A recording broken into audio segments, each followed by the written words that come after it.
Good morning mga katuto. So, ito na po ang letter Y. Ang sound niya ay Y. Na may ya, ye, yi, yo, yu. Lalagyan ng mga consonants in English or katinig sa Tagalog. Mga B, C, D, F, G, K, L, M. At N, P, R, malabo. S-T-W-Y-Z. So, yan po yun. So, tingnan natin ha. Yab, ya, yab, yeb, yib, yob, yub. O, wala naman ako na ano sa English niyan. Ayak, yek, yik, yok, yuk. Wala rin. So, yad, yed, yid, yod, yud. Eto. Sa yad may naaalala ko dyan. Binaligtad na day. Oo, eto yung tawag sa akin ni Tia Itang. Sabi ko, bakit kaya iyad ang tawag sa akin ni Tia? Yung pala, binaligtad na day. Oo, dati pa, bata pa ako, yad na ang tawag niya sa akin. Next po, yaf, yef, yif, yof, yuf. Next, yag, yegi, gyog, yug. Ayan po yung, halimbawa, dayag. Ayan, may apelidong dayag eh. So, pag apelido ikakabit, big letter na po yun. Tapos, yung nyug, niyug. Niyug. So, yung coconut. Tapos, yug-yug. Yung ginalaw-galaw. O, pwede din yun. Yug-yug na. Next, iyak, iyek-yik, yok-yuk. Yung yak, ano ba yan? O kaya dagdagan ng i. Iyak. Okay, next. Yal, yel, lil, yol, yul. Mahilo yan. So, wala naman ako masyadong ano dyan. Next, yam, yem, yim, yom, yum. Ang yam, yan po yung Tagalog ng ube. Yam, masarap yan. Lalo na pa gagawing halaya. Okay? Yummy, yummy. Lagyan ng MY pa, yummy. Ibig sabihin, masarap. Okay, sunod po. Ito po tayo. Yan. Yan. Yen. Yin. Yon. Yun. Iyon. Iyon. Pwede rin. Yen. Ito po ang, kung sa Pilipino, ang pera ay peso, sa Japanese, sa Japan ay yen. Tapos, iyan. Yan po yung mga preposition. Tama po ba? Anong tawag doon? Pangatnig. Sunod po, pakicheck na lang po kung pangatnig nga yun. O pang-ukol, diba? May mga ganon. Panghali, pang-abay, mga ganon. Next po ay yap, yep, yip, yop, yup. Diba? Apelidong yap. So, pag apelido na, big letter yan. Next po, ya, r, yer, yir, yor, your. So, wala naman masyado sa English niyan. Sunod, ya, yes, yes, yos, yus. Yes, oo, sa Tagalog. Yes, palayaw, anak. Anak, bibi. Rest. Uy, nakatingin. Gusto mo rin mag-aral? Esus. Ito, yung yes, Yasmin. So, magiging big letter na yan. Palayaw, yes. Sunod po, ya, yet, it, yot, yut. Sa yat, yet meron. Sa yet, sa English meron yan. Yung hindi pa. Yung mga ganun ata. Sunod, itong yaw, yew, yiw, yow, yu. Lagyan ng ayaw. Pwede yun. Sunod po, ya na may yay, yay, yi, yoy, yuy. Yay! Ito masaya. Yay!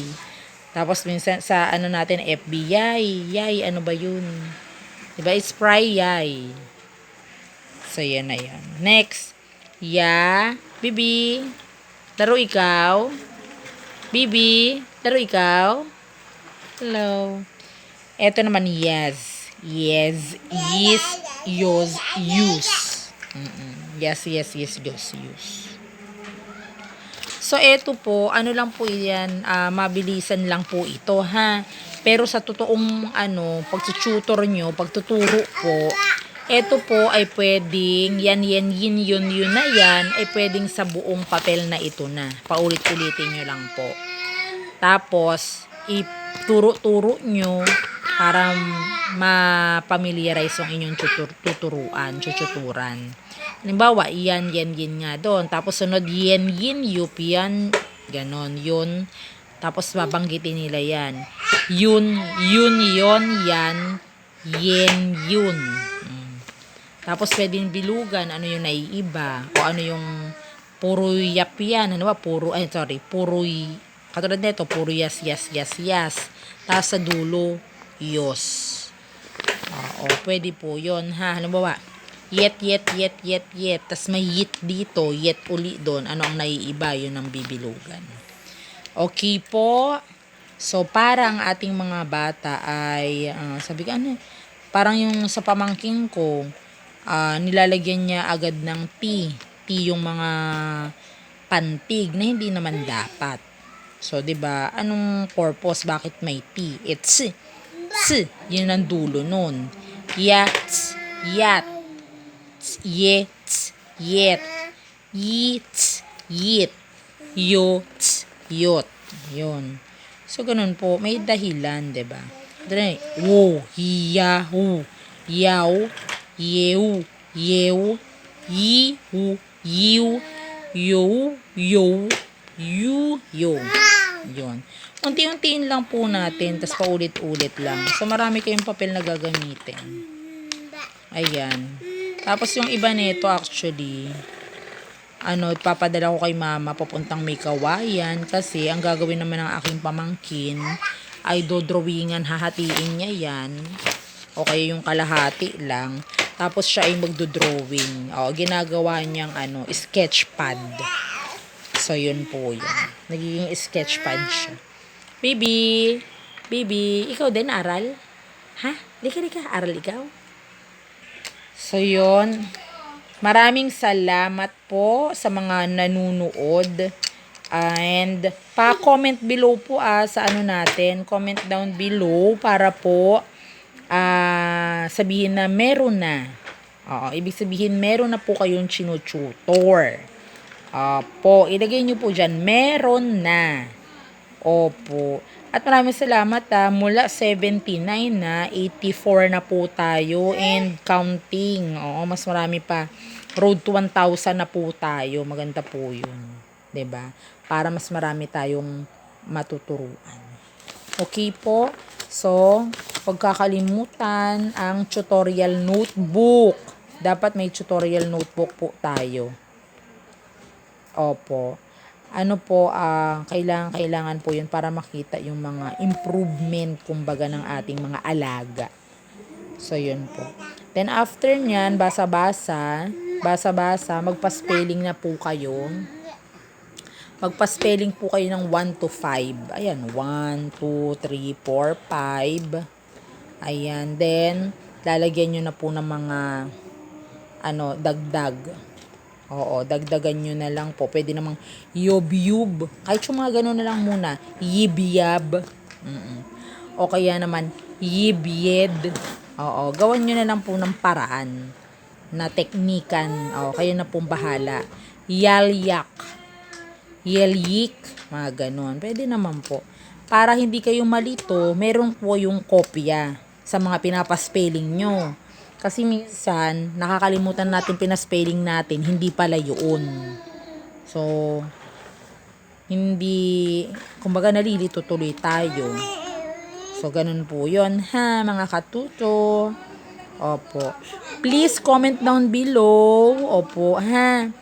Tapos, subscribe po tayo. Please, para marami tayong matulungan. Tapos, share niyo po sa iba. Okay, until then, bye-bye. Maraming salamat po. Opo, bye-bye.